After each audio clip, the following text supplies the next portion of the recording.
স্বাগত একাত্তর জার্নালে আপনাদের সাথে আছি আমি শাবনূর আজিম। আপনারা জানেন একাত্তর জার্নালে আমরা কথা বলি দেশ এবং দেশের বাইরের রাজনীতি, অর্থনীতি, বিনোদন, খেলাসহ ঘটে যাওয়া সব গুরুত্বপূর্ণ সংবাদ নিয়ে সংবাদের মানুষের সাথে থাকে আগামীকাল সকালে যে পত্রিকাগুলো আপনাদের হাতে পৌঁছবে তার শিরোনাম দেখে নেওয়ার চেষ্টা থেকে নিউজ পোর্টাল সর্বশেষ কি সংবাদ দিচ্ছে তা দেখে নেওয়া। আপনাদের প্রশ্ন মতামত আমাদেরকে জানাতে পারেন ফেসবুক পেজে facebook.com/71 জার্নাল এই ঠিকানা, এবং 71 জার্নাল লাইভ দেখতে পাবেন ইউটিউবে, লিঙ্ক 71 ফেসবুক পেজে দেওয়া আছে। আজকে 71 জার্নালের টেবিলে যে বিষয় নিয়ে কথা বলবো তার শুরুতেই থাকছে, আমরা জানি যে আজ পদ্মা সেতু প্রকল্পের সমাপনী অনুষ্ঠান অনুষ্ঠিত হয়ে গেল এবং সেখানে মাননীয় প্রধানমন্ত্রী বক্তব্য রেখেছেন এবং বাংলাদেশ যে একটি বিশেষ মর্যাদায় এখন বিশ্বের কাছে প্রতিপন্ন হচ্ছে সেই বিষয়টিও তিনি তুলে ধরেছেন। সে আলোচনায় থাকবো একটু ভিন্ন ধরনের এক সংবাদ নিয়ে। সে সংবাদটি অনুষ্ঠানের সময় নিশ্চয়ই আপনারা দেখতে পাবেন, আলোচনার সময় দেখতে পাবেন। এবং সর্বশেষ আলোচনা তো অবশ্যই থাকছে, যুক্তরাজ্যের নির্বাচন অনুষ্ঠিত হয়ে গেল এবং সেখানে নতুন যে প্রধানমন্ত্রী তিনি দায়িত্ব নেবার জন্য প্রথম ভাষণ দিয়েছেন এবং সেখানে তার প্রথম ভাষণে বেশ কিছু প্রতিশ্রুতি উঠে এসেছে। কাজে কি হতে যাচ্ছে, রাজনীতি আগামী দিনের যুক্তরাজ্যের কেমন হবে সেই বিষয়ে কথা বলতে চাই। এবং আজকের 71 জার্নালের টেবিলে সম্মানিত অতিথি হিসেবে থাকছেন জহিরুল আলম, বার্তা প্রধান এনটিভি, এবং থাকছেন প্রণব সাহা, সম্পাদক ডিবিসি নিউজ। আপনাদেরকে স্বাগত জানাচ্ছি আজকে 71 জার্নালে। এবং প্রথম যে আলোচনা, সেই আলোচনায় আমাদের সাথে যুক্ত হবেন অধ্যাপক আব্দুল মান্নান, রাজনীতি বিশ্লেষক, এবং যুক্ত হবেন SM কামাল, MP, সাংগঠনিক সম্পাদক, বাংলাদেশ আওয়ামী লীগ। আপনাদেরকে স্বাগত জানাচ্ছি 71 জার্নালে। বরাবর মতো নিউজ পোর্টালের সংবাদটি দেখে নিতে চাই, তারপর আলোচনায় আসবো। নিউজ পোর্টালের দিকে তাকাবো, 71.tv সংবাদে দেখতে পাচ্ছি প্রথম সংবাদই আছে, ব্যাংকের MD পদে কি মধু, প্রশ্ন শেখ হাসিনার। কিয়ার স্টারমারকে শেখ হাসিনার অভিনন্দন। বাজেট না সরলে আর টাকা দেবে না ডোনাররা। জিহাদ সিয়ামের জামিন নাকচ, পরের শুনানি 19 জুলাই। 2 দিনের সরকারি সফরে টুঙ্গিপাড়ায় প্রধানমন্ত্রী। বিএনপি নেতারা চুক্তি ও স্মারকের পার্থক্য বোঝেন না, পররাষ্ট্রমন্ত্রী বলেছেন। প্রধান সংবাদের মধ্যে আছে, ব্রিটিশ প্রধানমন্ত্রী হলেন কিয়ার স্টারমার। দাবার কোর্টে মৃত্যুর কোলে গ্র্যান্ডমাস্টার জিয়া। টানা চতুর্থবারের মতো জয় পেলেন টিউলিপ সিদ্দিক। সিলেটে কুশিয়ারা নদীর বাঁধ ভেঙে নতুন এলাকা প্লাবিত। এরপরের নিউজ পোর্টাল প্রথম আলো সংবাদ আছে, বারাক ওবামার বন্ধু এখন যুক্তরাজ্যের পররাষ্ট্রমন্ত্রী। রাজশাহীতে দপ্তরে বসে ওসির খাম আদান প্রদানের ভিডিও ফাঁস। যুক্তরাজ্যে কনজারভেটিভ দলের ভরাডুবির যত কারণ। ক্ষমা চেয়ে বিদায় নিলেন সুনাক, আশা দিচ্ছেন স্টারমার। পরিল তার শখের মোটরসাইকেল, এটি একটি সংবাদ ভিন্ন রকম। মোটরসাইকেলে খুব সম্ভবত তিনি বোঝা যাচ্ছে না, যাই হোক। এর বাইরে দাবারুদের স্বজন হারানোর কান্না। পরে নিউজ পোর্টাল বাংলা ট্রিবিউন প্রধান খবর আছে, অবরোধ নিয়ন্ত্রণে গতি আনতে প্রতি জেলায় হচ্ছে ক্রিমিনাল ইন্টেলিজেন্স ইউনিট। যুক্তরাজ্যের নতুন মন্ত্রিসভা গঠন, নেই কোনো ব্রিটিশ বাংলাদেশি এমপি। MD পদের জন্য এত জালিয়াতি কেন, না কি আছে, লালায়িত কেন, কি মধু আছে, প্রধানমন্ত্রী বলছেন। ইউরোপে ডানপন্থা উত্থানের বিপরীতে স্রোতে ব্রিটেন। দাবা বোর্ডেই মৃত্যুর কোলে ঢলে পড়লেন গ্র্যান্ডমাস্টার জিয়া। একটা সিদ্ধান্ত তাদের খবরদারি করার মানসিকতা বদলে দিয়েছে, প্রধানমন্ত্রী বলেছেন। কুড়িগ্রামে 2.5 শতাধিক শিক্ষা প্রতিষ্ঠান পানিবন্দী।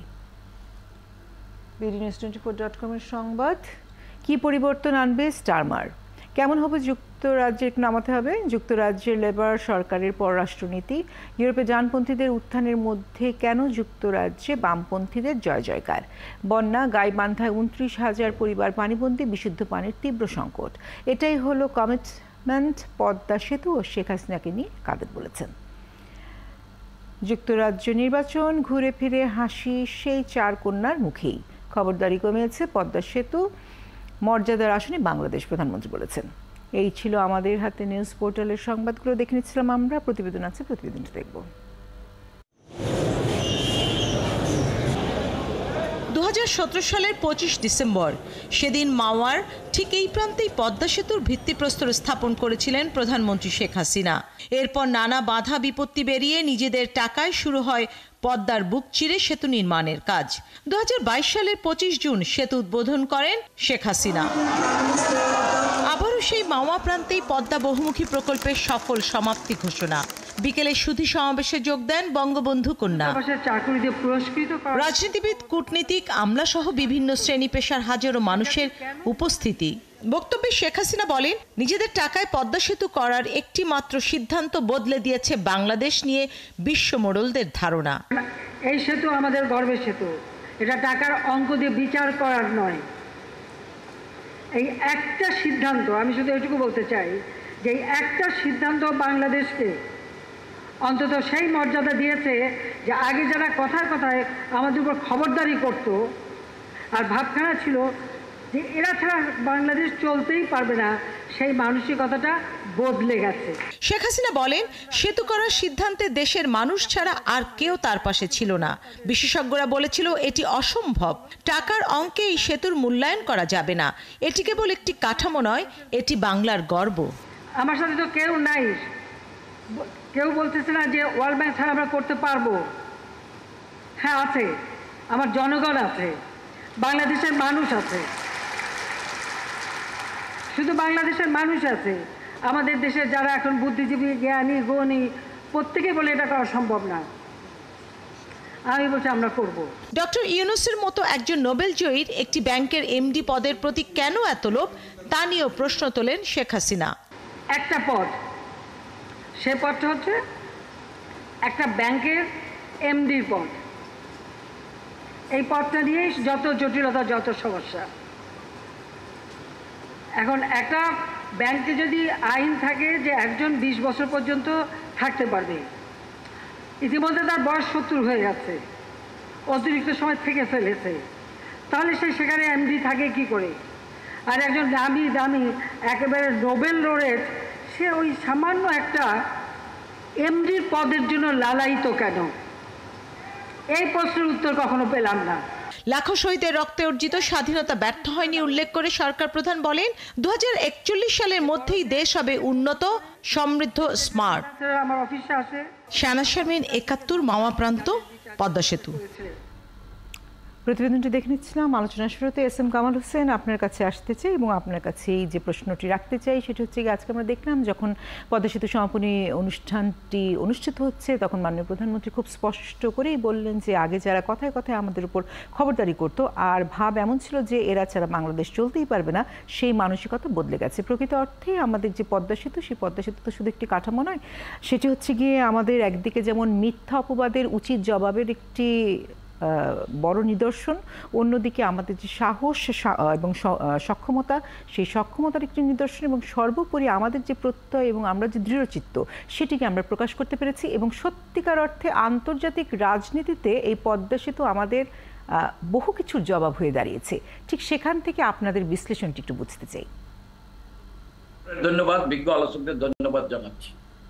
দেখেন, বঙ্গবন্ধুর নেতৃত্বে যখন বাঙালির মুক্তির লড়াই শুরু হয়েছিল, তখন যারা ষড়যন্ত্র করেছিল, বিরোধিতা করেছিল, তাদেরকে বিদ্যাঙ্গলি দেখিয়ে বঙ্গবন্ধু সকল ষড়যন্ত্রকে মোকাবেলা করে বাঙালিকে ঐক্যবদ্ধ করে বিশ্বের মানচিত্রে একটি স্বাধীন ভূখণ্ডের জন্ম দিয়েছিলেন, যার নাম হচ্ছে বাংলাদেশ। এবং এখানে ছিল বঙ্গবন্ধুর দেশপ্রেম, সাহসিকতা, দূরদর্শী নেতৃত্ব, সঠিক সময়ে সঠিক সিদ্ধান্ত, এবং বঙ্গবন্ধুর দেশপ্রেমের কারণে বঙ্গবন্ধুর এটা সম্ভব হয়েছে। পাশে ছিলেন মহিষী নারী বেগম মুজিব। বঙ্গবন্ধুবিহীন বাংলাদেশে বঙ্গবন্ধুর তনয় জননেত্রী শেখ হাসিনা। আমি একটু বলতে চাই, পদ্মা সেতু কিন্তু বঙ্গবন্ধুরই স্বপ্ন ছিল। এখানে মান্নান স্যার আছে, অন্যান্যরা সবাই জানে, এখানে আরো সাংবাদিকরা আছেন, এসব কমলাবদা আছেন, জানেন, আপনিও জানেন যে বঙ্গবন্ধুর আমলে আজকে যে ঢাকা আপনার মোংলা রাস্তা, এটা কিন্তু গোপালগঞ্জ থেকে আপনি ভাইটিয়াপাড়া পর্যন্ত বঙ্গবন্ধুর সময় রাস্তা হয়ে গিয়েছে, ই ডিভিশনও হয়ে গিয়েছে। মানে এই পথ দিয়ে দিয়ে রাস্তা, মানে এই ভাঙা দিয়ে রাস্তা হবে, হাইওয়ে হবে। বঙ্গবন্ধু হত্যা করার পর সেই রাস্তার কাজ বন্ধ হয়ে গেল। বঙ্গবন্ধু তার জননেত্রী শেখ হাসিনা রাষ্ট্রীয় ক্ষমতায় আসার পর আপনি জানেন 2005 সালে পদ্মা সেতুর ভিত্তি স্থাপন করেন জাপানের সহযোগিতা নিয়ে, এবং 2006 সালে দুঃখিত 2001-এর 4 জুলাই প্রথম, হ্যাঁ, 2001-এর 4 জুলাই ষড়যন্ত্র করে যখন বঙ্গবন্ধু তনয়কে ক্ষমতায় আসতে দেওয়া হলো না, সেইটা থমকে দাঁড়ায়। 2009 সালের প্রধানমন্ত্রী হিসাবে শপথ নেওয়ার পর আবার পদ্মা সেতুর করার জন্য বঙ্গবন্ধু তনয় উদ্যোগ নিলেন, ওয়ার্ল্ড ব্যাংক সহযোগিতা করতে চাইলেন, কিন্তু ওয়ার্ল্ড ব্যাংক 2012 সালে ষড়যন্ত্র করে এবং আমাদের দেশের ডক্টর ইউনূসরা এবং বিএনপিরা বিরোধিতা করার কারণে, মিথ্যা অপপ্রচার দেওয়ার কারণে সেদিন ওয়ার্ল্ড ব্যাংক মিথ্যা অপপ্রচার ছিল যে পদ্মা সেতুতে দুর্নীতি হয়েছে, কিন্তু পরবর্তীতে আপনারা জানেন কানাডার আদালতে সেটা মিথ্যা এবং ভুয়া প্রমাণিত হয়েছে। বঙ্গবন্ধু তনয় বাপের মতো গর্জে উঠলেন, প্রমাণ করলেন বাপের বেটি শেখ হাসিনা, এবং মহান জাতীয় সংসদে আপনি 2012 সালের জুলাই মাসে তিনি বললেন যে আমাদের টাকায়, বাঙালির টাকায়, জনগণের টাকায় আমি পদ্মা সেতু করব। সেদিন আমার কাছে একটি কাগজ আছে, বেগম খালেদা জিয়া সহ বাংলাদেশে কিছু তথাকথিত বুদ্ধিজীবী আছেন, তারা যে বক্তব্য দিয়েছেন আমি পড়ে শোনাতে পারি, কিন্তু সময় নেই। আমি শুধু এইটুকু বলতে পারি, সবাই মনে করেছিল যে অবাস্তব চিন্তা, পদ্মা সেতু করতে পারবে না, দেশের অর্থনীতির ক্ষতি হবে, কিন্তু বঙ্গবন্ধু তনয় তার সততা, তার সাহসিকতা, তার দেশপ্রেম, তার দূরদর্শী নেতৃত্বের কারণে, সঠিক সময়ে সঠিক সিদ্ধান্ত নেওয়ার কারণে আজকে পদ্মা সেতু করার মধ্যে দিয়ে আবার প্রমাণ করলেন যে বঙ্গবন্ধু যেমন দেশের স্বাধীনতা এনে দিয়েছেন, বঙ্গবন্ধুর তনয় জননেত্রী শেখ হাসিনা পদ্মা সেতু করার মধ্যে দিয়ে আবার বিশ্বকে জানিয়ে দিলেন বাঙালিরা পারে, বঙ্গবন্ধুর তনয় শেখ হাসিনা পারে। আপনি দেখেন পদ্মা সেতু বাঙালির যেমন আবেগ অনুভূতি, বঙ্গবন্ধুর তনয়, দুই তনয়েরই কিন্তু পদ্মা সেতু ছিল আবেগ অনুভূতি। আপনি দেখেছিলেন সামাজিক যোগাযোগে বের হয়েছিল, গোটা জাতি যখন ঘুমাচ্ছে 2022 সালের 1 জানুয়ারি মানুষ প্রথম বছরকে অভিনন্দন জানানোর জন্য যখন ঘুম থেকে উঠে জানাবে, কিন্তু ভোরবেলা মানুষ যখন ঘুমিয়ে আসছেন তখন পদ্মা সেতুর উপর, তখন উদ্বোধন হয়নি, ফিনিশিং চলছে, সেই সময় পদ্মা সেতুর উপর 2টা ছবি, একটা হচ্ছে বঙ্গবন্ধুর 2 তনয়, আজকের প্রধানমন্ত্রী তার ছোট বোন শেখ হাসিনা। পদ্মা সেতুর উপর সকালবেলা সূর্য উঠছে আর 2 বোন দাঁড়িয়ে আছে, একজন আরেকজনকে জড়িয়ে ধরে আকাশের দিকে তাকিয়ে বাঙালিকে জানান দিলে যে বাঙালির পক্ষে থাকে, বাঙালির অনুভূতি, শক্তি, সাহস, প্রেরণা শেখ হাসিনা পারেন পদ্মা সেতু করতে। সেদিনও আমার মনে হয় বাঙালিরা বলেছিল, যারা বিরোধিতা করেছিল তাদের উদ্দেশ্যে বলেছিল, এটা শেখের বিটি, শেখ যেমন কারো কাছে মাথা নত করে নেই, শেখের বিটিও কারো কাছে মাথা নত করে না করে পদ্মা সেতু করে প্রমাণ করলে বাঙালিরা যা পাবে তা বঙ্গবন্ধু বাস্তবায়ন করেছেন। বাঙালিরা যা স্বপ্ন দেখেন বঙ্গবন্ধু সেই স্বপ্ন বাস্তবায়ন করেছেন, বঙ্গবন্ধুর তনয় বাঙালির সেই স্বপ্ন বাস্তবায়ন করেন পদ্মা সেতু হওয়ার মধ্যে দিয়ে। অবশ্যই ফিরবো আপনার কাছে, অবশ্যই ফেরার চেষ্টা করতে চাই।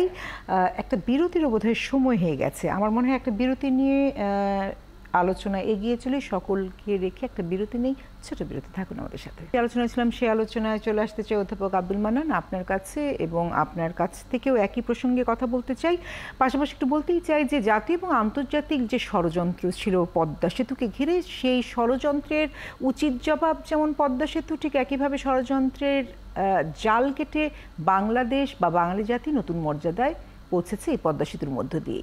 রাজনৈতিক অঙ্গনে পদ্মা সেতুর ভূমিকাটা যদি আপনি একটু বলতেন বা গুরুত্ব। আপনাকে অনেক ধন্যবাদ। একই সাথে আজকে যারা আমার সহ আলোচক আছেন, আমার 3 জনে আমার অত্যন্ত পরিচিত জন, তাদেরকে আমি ধন্যবাদ জানাচ্ছি। আজকে আমি একজন, আমার এই বয়সে এসে যারা মুক্তিযুদ্ধ করেছে, দেখেছি, ওই সময়টাকে উপলব্ধি করি, আমি খুবই গর্বিত। আমি নানা কারণে একজন বাঙালি হিসেবে গর্বিত। একটা গর্বের কারণ হচ্ছে আমার একটা স্বাধীন দেশ আছে, যার জন্য 30 লক্ষ মানুষ শহীদ হয়েছেন। আমি যখন আমার পতাকাটা দেখি দেশে, দেশের বাইরে, তখন মনে হয় এটা একটা পতাকা না, এটা একটা কাগজ, এটা কাপড়, এখানে 30 লক্ষ শহীদের রক্ত আছে। আজকে যখন পদ্মা সেতুটা মাননীয় প্রধানমন্ত্রী আনুষ্ঠানিকভাবে এটার সব কাজের সমাপ্তি ঘোষণা করলেন, এটা আমাকে আরেকবার গর্বিত করেছে। দেখেন, পদ্মা সেতু যখন শুরু হয়, এই পুরো কর্মকাণ্ড সেটা আমি পর্যবেক্ষণ করছিলাম। 2019 সনে এসে আমি আর আমার অনুজ প্রতিম সুভাষ সিংহ রায় একটা বই গ্রন্থনা করেছিলাম। বইটির নাম হচ্ছে পদ্মা সেতুর 7 কাল। এটা 2019 সনের ফেব্রুয়ারি মাসে এটা রিলিজ হয়েছিল। এখানে আমাদের মেইন জিনিসটা হলো ডকুমেন্টেশন, কে কি বলেছে, কোন সুদী একজন কি বলেছে, কোন রাজনৈতিক নেতা কি বলেছে, যারা আজকে বলতে না পারে আমি তো কথাটা বলিনি, আমরা সেটা লিপিবদ্ধ করেছে, বইটি আজকে দুষ্প্রাপ্য হয়ে গেছে, পাওয়া যাচ্ছে না।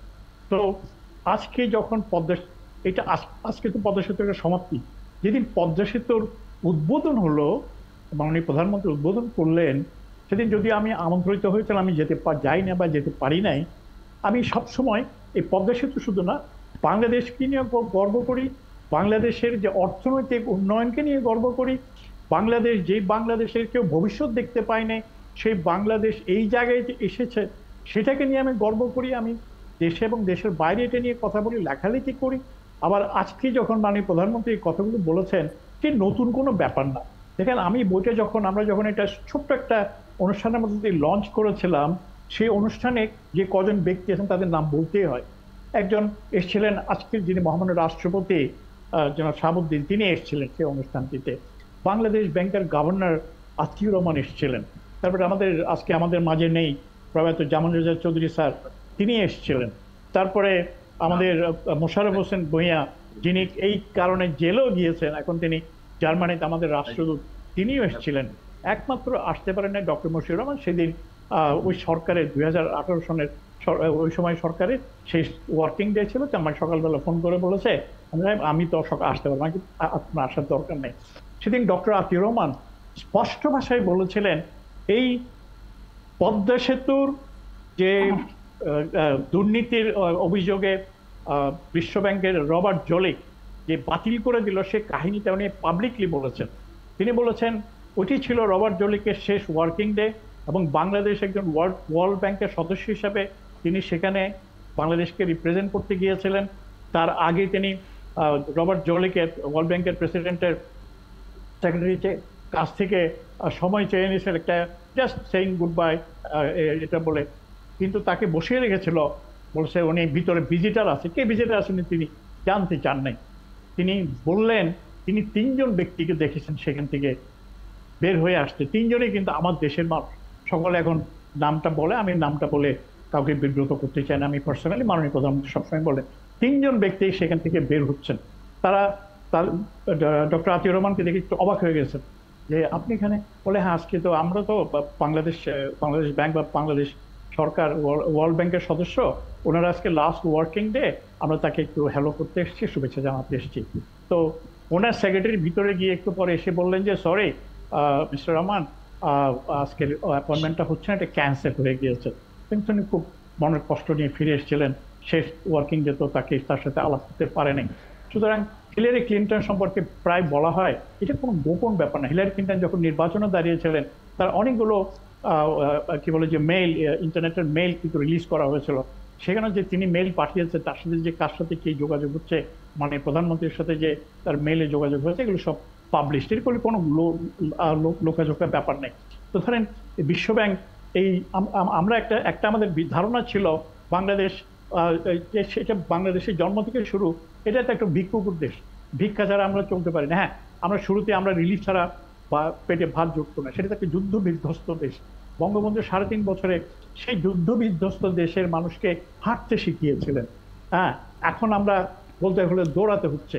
7.5 কোটি মানুষ ছিল, এখন 17 কোটি 18 কোটি মানুষ হয়েছে আমাদের দেশের ভিতরে। আপনি চিন্তা করেন, 12-14 লক্ষ রোহিঙ্গাকে আমরা আশ্রয় দিয়েছি। 12-14 লক্ষ লোক, আমি হিসাব করেছি 14টা দেশে নেই, 14টা দেশের মানুষকে আমরা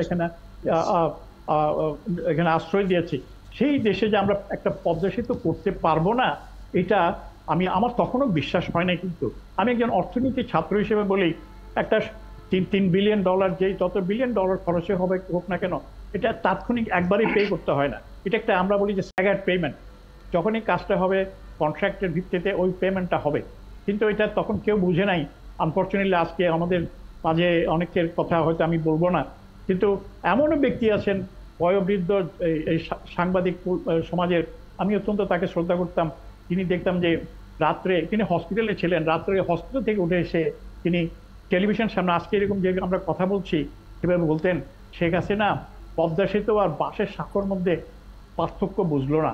এটা আমি খুব হার্ট হতাম। ওনার মতন একজন অত্যন্ত সম্মানিত ব্যক্তি, যাকে বঙ্গবন্ধু অনেক কি বলে যে সুযোগ সুবিধা দিয়েছেন, এমনকি সংসদ সদস্য করেছেন, সেই ব্যক্তি পর্যন্ত এরকম আজকে উনি আমাদের মাঝে নেই, সে এরকম কথা বলেছেন। সুতরাং পদ্মা সেতু হয়েছে। কিন্তু আমার দুঃখ হয় যেসব মানুষ, আমার তো ওই বইতে আছে কারা কি বলেছিল, এখনো কিন্তু কিছু কিছু বিজ্ঞজন আছেন এই পদ্মা সেতুর ভায়াবিলিটি নিয়ে প্রশ্ন তোলেন, অর্থনৈতিক এটার কন্ট্রিবিউশন কি হবে। নির্বোধের মতো যদি কেউ আসলে বক্তব্য রাখেন তাহলে তো আসলে মুশকিলই বলা যেতে পারে। টাকার বিচারে আমরা যদি পদ্মা সেতুকে বিচার করতে যাই সেটি আসলে কোনোভাবেই পরিমাপ করা সম্ভব নয়। তারপরে অর্থনীতির জায়গা থেকে যদি বিষয়টিকে দেখার চেষ্টা করি তাহলে শুধুমাত্র আমাদের যোগাযোগ কতটুকু বেড়েছে, আমাদের অর্থনীতিতে কী পরিমাণ অবদান রাখছে সেটি বিবেচনা না করলেও 21 জেলার যে পরিবর্তন সেটি দৃশ্যমান এবং তার প্রতিনিয়ত যে উন্নয়নটি ঘটছে তাও কিন্তু দৃশ্যমান। ঠিক সেখান থেকে জহিরুল আলম, প্রণব শাহ আপনাদের কাছে আসতে চাই। জহিরুল আলম, আপনাকে দিয়ে শুরু করব।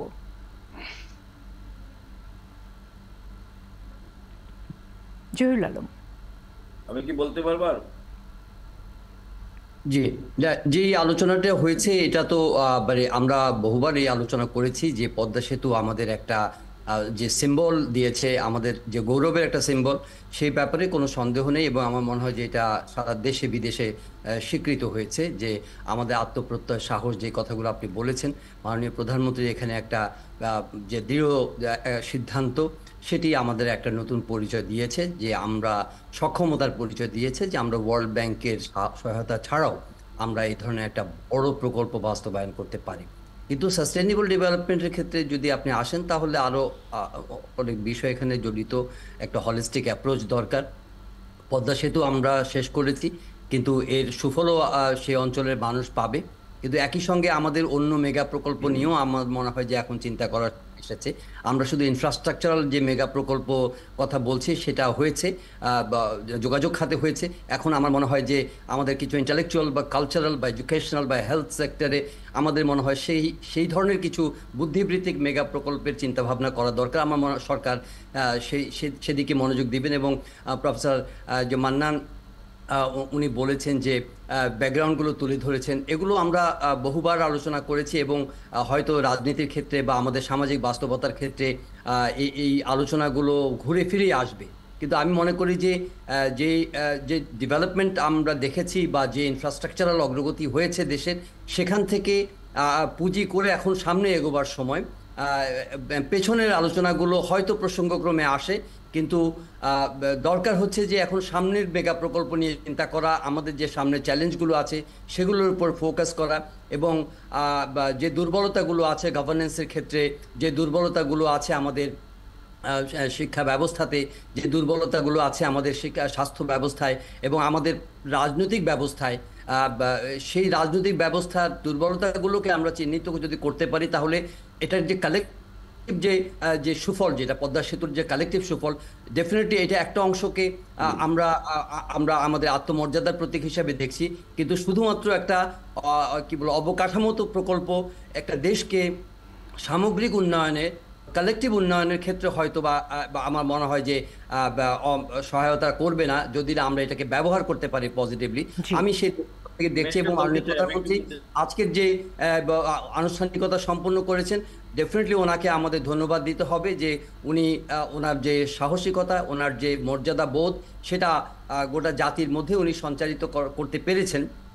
অন্যান্য ক্ষেত্রেও আমি আশা করব যে অন্যান্য ক্ষেত্রেও যদি এই মর্যাদাবোধের জায়গাগুলোকে আমরা সমুন্নত রাখতে পারি তাহলে জাতি হিসেবে আমার মনে হয় যে আমরা অগ্রগতির পরের ধাপে যেতে পারবো। জি, অনেক ধন্যবাদ। প্রণব শাহ, আমি একটু কথা বলতে চাই। জি, প্রণব শাহর বক্তব্যটি নিয়ে নি। আচ্ছা, ঠিক আছে, প্রণবদা নিয়ে নি। ধন্যবাদ আপনাকে। দেখেন, এখানে শুরুতেই এসএম কামাল বলছিলেন, আমি তারিখটা বলেছিলাম 2001 সালের 4 জুলাই শেখ হাসিনা প্রধানমন্ত্রী হিসাবে এই মাও প্রান্তেই পদ্মা সেতুর ভিত্তিপ্রস্তর স্থাপন করেছিল।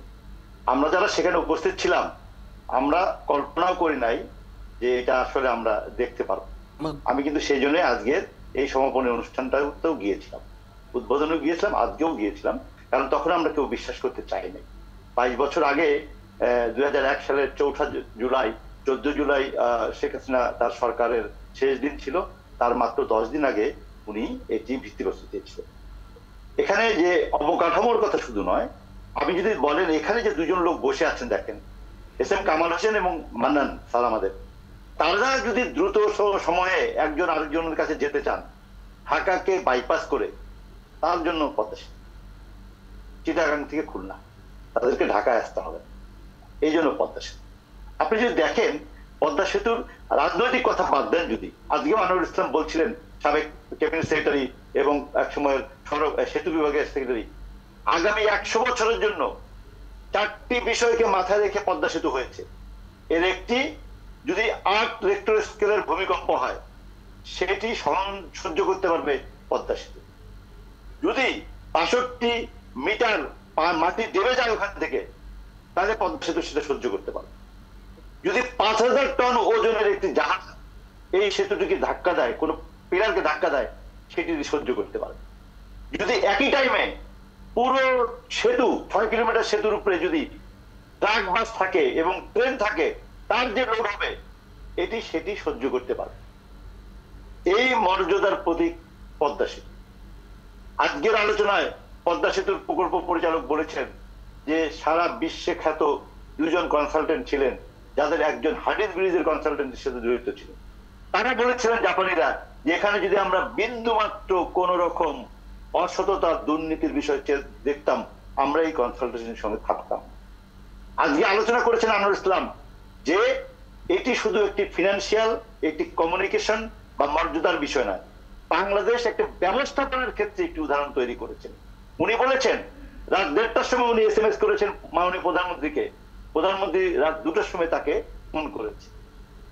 এই যে ব্যবস্থাপনা, আমি মনে করি এইটা বাংলাদেশের প্রায় আগামী দিনের জন্য, যেটা আমার বন্ধু জহিরুল বললেন, যে সর্বক্ষেত্রে যে একটি এগিয়ে যাওয়ার এবং ব্যবস্থাপনার উন্নয়ন। আমরা আজকে দুর্নীতি নিয়ে খুব কথা বলছি, নিশ্চয়ই আমার বন্ধু সেটি ইঙ্গিত করার চেষ্টা করেছেন। দেখেন, সেটি নিয়ে কিন্তু পদ্মা সেতু শুরু হয়েছিল, যে পদ্মা সেতুর বিরুদ্ধে দুর্নীতির অভিযোগ উঠেছিল। মাননীয় প্রধানমন্ত্রী আগেও বলেছেন যে আমাকে প্রমাণ দিতে হবে কাগজে কলমে, নাহলে আমি বিশ্বাস করবো না। বিশ্বব্যাংক সেই প্রমাণ দিতে পারে নাই, ফলে দুর্নীতির কোষ্ঠী পাথরে উত্তীর্ণ হয় একটি প্রকল্পের নাম পদ্মা সেতু, যেখান থেকে এখন পর্যন্ত 30,000 কোটি টাকা খরচ হয়েছে। 1,835 কোটি টাকা খরচ কম হয়েছে এস্টিমেটের থেকে, সেই টাকা ফেরত দেওয়া হয়েছে। সেইটা মর্যাদার ব্যাপার। যখন আমরা এত দুর্নীতি নিয়ে কথা বলছি, যখন আমাদের পাগা লাগা মানুষ, সরকারি বেসরকারি এমনকি উচ্চপদস্থ মানুষরা যখন দুর্নীতির দায়ে আমাদের সামনে আসছে, তখন পদ্মা সেতু উদাহরণ হতে পারে যে পদ্মা সেতুর মতন কাজ আমরা দুর্নীতি ছাড়া করতে পারি। দুর্নীতির অভিযোগ বিশ্বব্যাংক করা সত্ত্বেও তাদের টাকা ছাড়া। আমি মনে করি পদ্মা সেতু সেটিরই একটি উৎস, আমাদের সামনে সেটি থাকতে হবে। জি, অনেক ধন্যবাদ। এই আলোচনা শেষ করতে হবে, যেহেতু আরো দুটো বিষয় আছে। একেবারে শেষ মন্তব্য নেব এস এম কামাল হোসেন। আমি বঙ্গবন্ধু তনয়ের একটু বলতে চাই, যিনি আমাদের অনুভূতি, শক্তি, সাহস, প্রেরণা, যিনি সততা, সাহসিকতা, দেশপ্রেম নিয়ে দেশটাকে এগিয়ে নিয়ে যাচ্ছেন। বঙ্গবন্ধু তনয় বলেছেন, পদ্মা সেতু শুধু ইট, সিমেন্ট, লোহা, কংক্রিটের একটি অবকাঠামো নয়। এই সেতু আমাদের অহংকার, এই সেতু আমাদের গর্ব, আমাদের সক্ষমতা, আমাদের মর্যাদার শক্তি। এ সেতু বাংলাদেশের জনগণের। তিনি বলেন, ষড়যন্ত্রের কারণে এই সেতু নির্মাণ 2 বছর দেরি হয়েছে। সব অন্ধকার ভেদ করে আলোর পথে যাত্রা করতে সক্ষম হয়েছি। সেতুটির প্রতিটি স্তম্ভ বাংলাদেশের প্রতিচ্ছবি। যে কথা আমার সাংবাদিক ভাই বলেছেন, যে দেখেন শুধু শেষ করতে হবে মন্তব্য। আমি চলে পদ্মা সেতু, আজকে মেট্রো রেল, আজকে কর্ণফুলী টানেল স্বপ্নের ছিল। কর্ণফুলী টানেল যখন বঙ্গবন্ধু তনয় 2008-এর নির্বাচনে ঘোষণা দিয়েছিলেন, তখন বিএনপির এক নেতা বলেছেন অবাস্তব কল্পনা, কিন্তু সেটা প্রমাণ করেছেন বঙ্গবন্ধু তনয় করে। এবং বঙ্গবন্ধু তনয় বঙ্গবন্ধুর স্বপ্নের সোনার বাংলাদেশ গড়ার প্রত্যয় নিয়ে 2041 সালের মধ্যে উন্নত, সমৃদ্ধি, স্মার্ট বাংলাদেশ গড়ার প্রত্যয় নিয়ে যাত্রা শুরু করেছে। আজকে যারা মিথ্যা তথ্য দিয়ে দেশের উন্নয়নের অগ্রযাত্রাকে ব্যাহত করতে চায়, যারা দেশের বিরুদ্ধে ষড়যন্ত্র করে, যারা দেশের স্বাধীনতা, সার্বভৌমত্বে বিশ্বাস করে না, মুক্তিযুদ্ধের চেতনায় বিশ্বাস করেন, আমি মনে করি তারাই পদ্মা সেতুর বিরোধিতা করেছিলেন। জি, এবং তাদের মুখের উপরে উচিত জবাব দিয়েছেন মাননীয় প্রধানমন্ত্রী। এবং তিনি শুধু আমাদেরকে অলিক স্বপ্ন দেখান না, বরং তিনি স্বপ্ন বাস্তবায়ন কিভাবে করতে হয় সেটি আমাদেরকে দেখান। একেবারে এক বাক্যে মন্তব্য নেব, শেষ মন্তব্য অধ্যাপক আব্দুল মান্নান। জি, ধন্যবাদ। আসলে পদ্মা সেতু হচ্ছে আমাদের আস্থার প্রতীক।